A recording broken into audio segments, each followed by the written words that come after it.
ask you just to gather in as close as possible, please.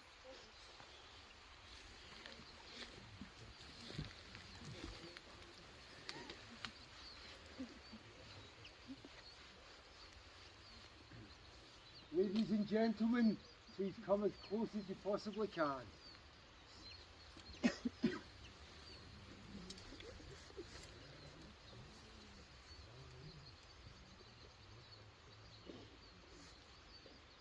Good afternoon and welcome. We're here today to celebrate the life of Ian Stanners Ray, known as some as Snake. I'm going to call him both Ian and Snake throughout. I'm Stuart Allen from the Humanist Society Scotland, and it's an honour and a privilege to have been asked to conduct this personal ceremony for Ian on behalf of you, his family and friends. You're here today so that you may say goodbye and pay your respects to Ian, who's touched all of your lives in one way or another. Ian's wishes were for a humanist ceremony, as he wasn't religious. And humanism isn't a faith or a religion. It's much more of a philosophy, based on respecting and caring for one another and the world in which we live. It's about all the things in life that bring us together, and we accept that death is inextricably linked to life. And we believe that a person lives on in the hearts and minds of the people they have left behind. And Ian asked that the poem The Dash be read out today. I read of a man who stood to speak at the funeral of a friend. He referred to the dates on the tombstone from the beginning to the end. He noted that first came the date of birth and spoke the following date with tears. But he said what mattered most of all was the dash between those years. For that dash represents all the time that they spent alive on earth. And now only those who loved them know what that little line is worth. For it matters not how much we own, the cars, the house, the cash. What matters is how we live and love and how we spend our dash. So think about this long and hard. Are there things you'd like to change? For you never know how much time is left. That can still be rearranged. If we could just slow down enough to consider what's true and real, and always try to understand the way other people feel, and be less quick to anger and show appreciation more, and love the people in our lives like we've never loved before. If we treat each other with respect and more often wear a smile, remembering this special dash might only last a little while. So when your eulogy is being read, with your life's actions to rehash, would you be proud of the things they say about how you spent your dash? And Ian spent his very well. And today we'll remember what it was that you all loved about Ian and recall the times that you shared. I didn't have the pleasure of knowing him, but I met with his family and found out about the important things in his life. Now pay tribute to this loving and much loved man with a short and simple ceremony. Ian Stanners Ray was born in Galashiels on the 28th of March 1953 to parents Annie and John Ray, and he was wee brother to the late Graham, Anne and Janice. Both John and Annie worked in the local mills, with Janice and Ian often sitting at the back of the mill waiting for them to finish. They lived in Glendinning Terrace and were surrounded by extended family. His dad died when he was only 5, but they were a warm, loving family who got on well throughout their lives. Ian went to both Memorial and Glendinning primary schools, and he was incredibly excited when he got to sit in the Braw Lass's knee, as he loved the Braw Lads gathering. And he was so proud that his Auntie May was the second ever Braw Lass. He moved on to the academy, where he was a bright, clever boy. He enjoyed English even though he had dyslexia, and he was very good at history and at the practical subjects like wood and metalwork, and he was very good at DIY in later life. He wasn't sporty, but he was a hippie from an early age, and he loved to wind up all his Jambo pals. He walked or cycled everywhere, and as he reached his teenage years, he got into his motorbikes, and once stripped his bike down in the middle of the living room floor, and he got oil all over the rug. His sister Janice asked if she could have a shot in the bike, and with much reluctance, Ian agreed. Janice was fine until she had to turn, and the bike went down the top of her leg, and she was trapped. She was squealing, and Ian said, "Never mind about your leg, what about my bike?" He had a great work ethic, and he left school as soon as he could, and he preferred working outdoors, and had many labouring jobs with different building firms in the town. He also worked as a barman in the Liberal Club, and eventually became club steward and ran the club for many years. And later, he worked for the Scottish Borders Council. Ian had a great social life and had lots of pals, including Ronnie and Keith, who everybody knew as Sammy. And for many years, Ian has been better known by his nickname, Snake, especially in the Old Mill and in Nicky's Bar over the years. Ian had a youthful marriage which didn't work out, but he was thrilled and delighted to have his wonderful children on whom he doted. They had days out with Nicky's Bar Social Club to Portobello, and they had some fantastic times there. And despite spending most of his life in and around Gala, Ian enjoyed these trips to Spain, Mallorca and Tenerife in his latter years. And he always brought wee presents home for the kids and grandchildren, great nieces and nephews, etc. They went to Tenerife and Sidari and Corfu a couple of times in the 90s, and Ian loved the sun, and he would manage to get a great tan despite rarely sitting down. They all loved their early morning walks, and Ian would have a full English breakfast just to finish it off. They were an animal loving family and had dogs as family pets as the kids grew up. And Ian got into his tropical fish, and he had a huge tank on the landing up at Balmoral, and they had a cockatiel called Noddy. Ian was a wee bit of a practical joker, always trying to scare people by jumping out at them unexpectedly, and he loved when he got a scream. And this was something that he carried on throughout his life, even with the grandkids. Ian loved his garden, complete with the shed up the back, and he grew lots of fruit and vegetables: raspberries, gooseberries, tomatoes, peas, carrots, lettuce, and he liked a nice show of roses in the arch. His conifers were his pride and joy when he lived up in Balmoral, and his roses too when he lived in Scott Street. And only a few weeks ago he said to Mick, "After I'm away and you transplant them to Kelso, you'll have to send me a photo." Ian was a good cook, and he made the most delicious breaded chicken and made rabbit, venison and apple pies with individual letters on for the kids. Ian had a great appetite, and he ate a huge amount, but he was always so busy that he never put on any weight. He liked a Chinese beef curry, extra onions and no peas, fried rice, and the kids got to share the prawn crackers, and Tracy loved the leftovers. Ian had a sweet tooth, and he loved his chocolate, and always got the kids either flake or crunchy Easter eggs. However, the sweets would always go missing. They knew it was Ian who stole them, but he denied it for many, many years. And when recently confronted about it again, he didn't deny it. And the grandkids are promised flake eggs every year into the future. He was incredibly proud of his children, and whenever they got their name or photograph in the paper, he would take a clipping and then get a copy of the original. He was very sentimental and hated to part with any keepsakes over the years.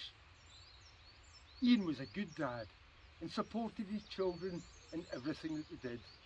He was a straightforward man, and while you knew if he liked you or not, he was always respectful and polite, even if he didn't like you. He was delighted when Mick asked his permission to marry Arlene, and he even shed a tear. He was then delighted to walk Tracy down the aisle when she renewed her vows, even if he thought that the hand-fastened section of the ceremony was more like bondage. He was clearly chuffed that both his daughters have good men in their lives, even if they are both a bit gingerish. And this wee reading sums up the girls' thoughts for that day. Of all the walks we have taken together, today is my favourite. You're the first man I ever loved, and as you give me away, know that I will always be your little girl. Thank you for being the best dad anyone could ever ask for.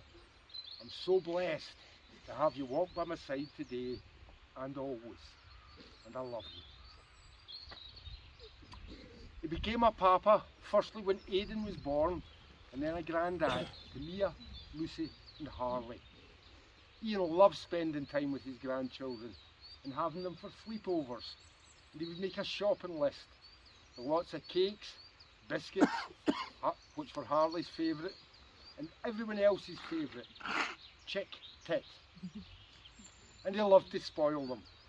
They spent lots of time playing games and drawing together, and Ian found it difficult to throw things away, and all the old board games and keyboards came in useful. And this reminds Tracy and Arlene of the time and effort their dad put into setting up a craft cupboard when they were little, and the frequent trips to B&Q where every time without fail he had to get a tannoy announcement because he couldn't find them hiding in the conservatories or in the rolls of flooring. Ian had a few catchphrases which they all remember. Bloody behave. It is what it is. What's for you won't go by you. And anything that wouldn't work for him was fucking bastard thing.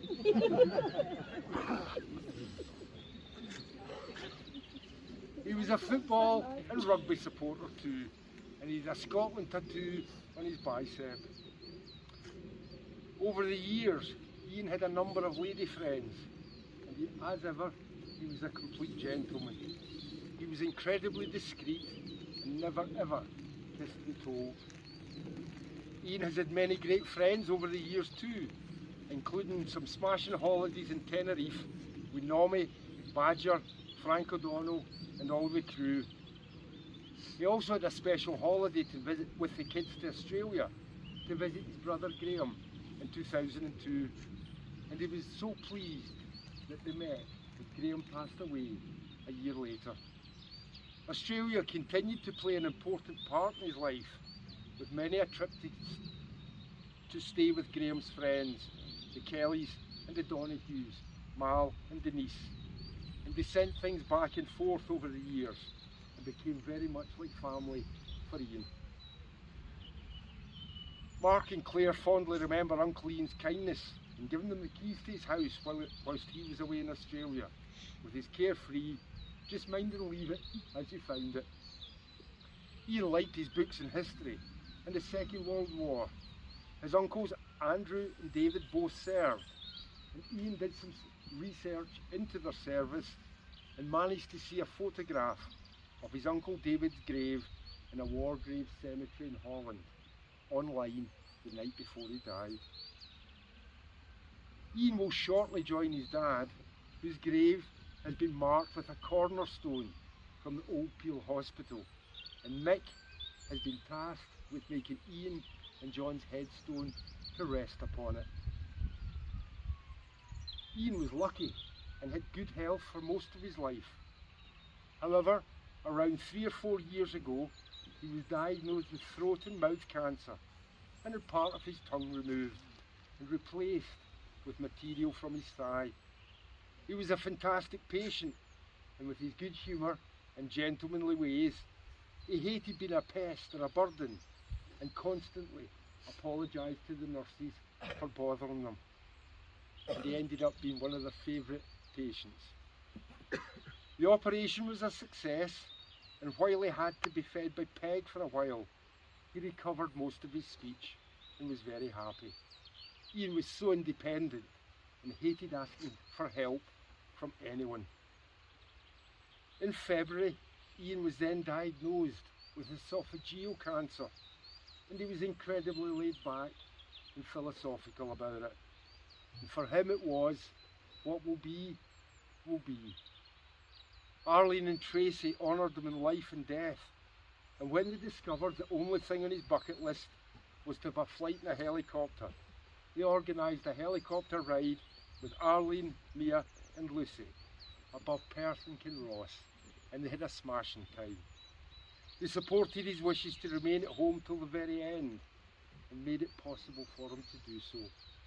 He looked after them all their lives, and they finally got a chance to look after him, support him and make sure he got to stay at home, which was so important to him. Over the last while, Ian became quite poorly. There was to be no betterment, and it gives everyone great comfort that Tracy and Arlene were there for him and for each other when he passed away peacefully at home on the 3rd of March and is released from all care or worry. Ian may be gone, but he will live on in your memories. He was a character in the truest sense of the word, a man who nothing was a bother for, and one of the kindest people his family have ever known. What do you call the bearers? When I call your name, could I ask the cord bearers to step forward, please?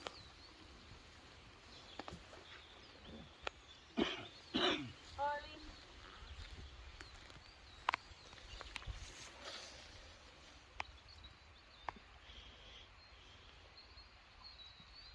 Tracy.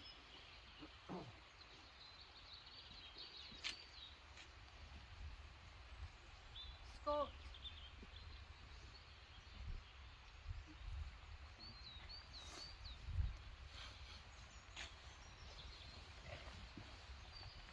Nomi.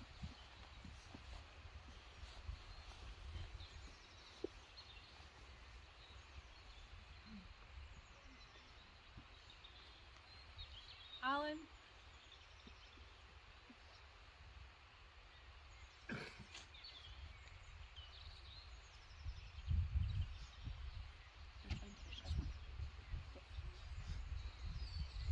Alistair.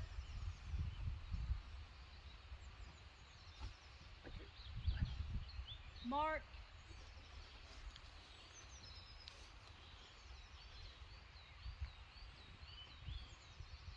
And Ronnie, please.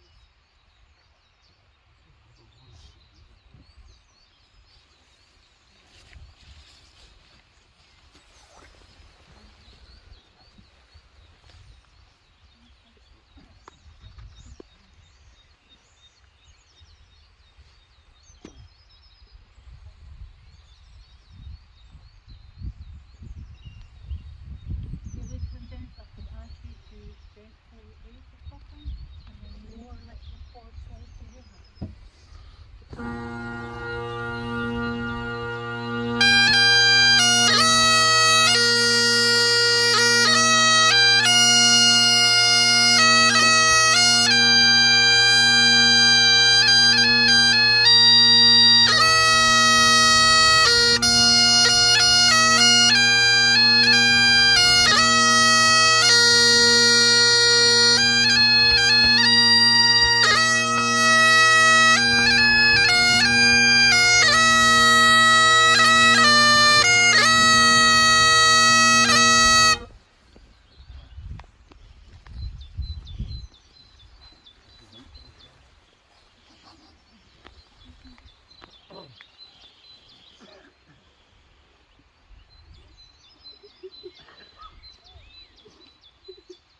To everything there is a season, and a time to every purpose on earth. A time to be born, and a time to die. And although today we are deeply sad that Ian is no longer with us, we will always be grateful for the many good and happy times that we shared. Now, As we bid him farewell, we commit his wicked sense of humour, his work ethic, his gentlemanly ways, and his love for his family, and his love and friendship to our hearts. We will never forget the look of his face, the sound of his voice, and his laughter. In sorrow, but without fear, in love and appreciation, we have committed Ian's body to the earth, from which all life comes and to which all life must return. Ian has joined his dad and they will be together forever. Family and friends, with respect and affection, we've been remembering a life now ended. Take the joy that Ian gave you to the lives of others and share the love and friendship he passed on to you. All of Ian's family would like to thank everyone for the cards and kind words of sympathy and condolence. They want to thank everyone involved with Ian's health care over the years, especially his GP, his district nurses and the Borders Emergency Care team. Thanks to all at A&A Doyle's for their professional care and consideration. And lastly, thanks to everyone for being here today to help celebrate Ian's life. After the ceremony, everyone is welcome to join his family at the Laddup Inn to help continue this celebration, where we hope that everyone will share a memory in the Book of Condolence. And to close today's ceremony, I would like to read "Do Not Stand at My Grave and Weep" by Mary Elizabeth Fry. Do not stand at my grave and weep. I am not there, I do not sleep. I am 1,000 winds that blow. I am the diamond glints in snow. I am the sunlight on unripened grain. I am the gentle autumn rain. When you awaken in the morning's hush, I am the swift uplifting rush of quiet birds in circled flight. I am the soft stars that shine at night. Do not stand at my grave and cry, I am not there, I did not die. Thank you all for coming, and I hope that you go from here in peace. Thank you.